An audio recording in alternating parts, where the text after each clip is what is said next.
Indian national ఆర్మీని lead చేసి ఆయన దేశభక్తిని చాటి చెప్పారు. దానిలో ప్రత్యేకంగా మహిళా రెజిమెంట్ కూడా పెట్టారు, ఝాన్సీ లక్ష్మీబాయి రెజిమెంట్ అని చెప్పి. ఇవన్నీ జరగకముందు ఆయన ఇండియన్ నేషనల్ కాంగ్రెస్కి 2 సార్లు ప్రెసిడెంట్గా ఉన్నారు. 1938, 1939. ఒకటి హరిపుర, రెండోది త్రిపురి అనమాట. ఈ 2 సెషన్స్లో ఉన్నారు.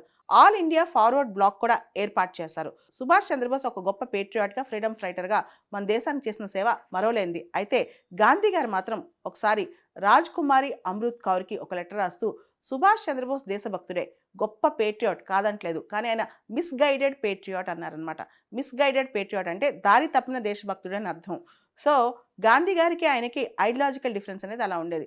గాంధీ గారు ఏమనుకున్నారు, మన మాసెస్ని మేల్కొల్పాలి, స్వతంత్రం ఇండియా నుంచి తీసుకురావాలి, మన వాళ్ళు బ్రిటిష్ వాళ్ళపైన తిరగబడాలని అనుకున్నారు. కానీ సుభాష్ చంద్రబోస్ గారు ఇతర దేశాలకు వెళ్ళి వాళ్ళ సహాయం కూడా కోరారనమాట. ఆ దిశగానే ఆయన రష్యాకి వెళ్ళారు, జర్మనీకి వెళ్ళారు, ఇలా రకరకాల దేశాలకు వెళ్ళి మనకు స్వతంత్రం కోసం వాళ్ళని రిక్వెస్ట్ చేశారనమాట. ఇవన్నీ చేసిన సుభాష్ చంద్రబోస్ గారు చివరికి మరణం మాత్రం చాలా మిస్టీరియస్గా చనిపోయారు. ఆయనకు సంబంధించిన కొన్ని ఫైల్స్ మాత్రమే డీక్లాసిఫై అయ్యాయి. ఇంకా చాలా క్లాసిఫైడ్ ఫైల్స్ ఉన్నాయి గవర్నమెంట్ ఆఫ్ ఇండియా దగ్గర.